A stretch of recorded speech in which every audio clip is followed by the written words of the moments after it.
po sa Aklat ng Gawa, chapter 17, verse 24 hanggang 28. Ang Diyos na gumawa ng sanlibutan at lahat ng naririto ay ang Panginoon ng langit at ng lupa at hindi naninirahan sa mga templong ginawa ng tao.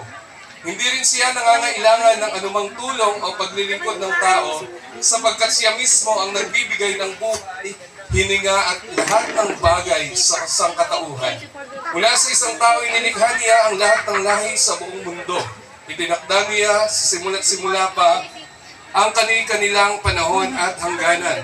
Ginawa niya iyon upang hanapin nila ang Diyos. Baka sakaling sa kanilang paghahanap, siya ay matagpuan nila. Ang totoo, hindi naman siya talagang malayo sa bawat isa po sa atin, sapagkat nakasalalay sa Kanya ang ating buhay, pagkilos at pagkatao. Tulad ng sinabi ng ilan sa inyong mga makata, tayo nga'y mga anak niya. Pagpalain po ang salita ng Panginoon. Pinatutungkulan po dito sa salita ng Diyos.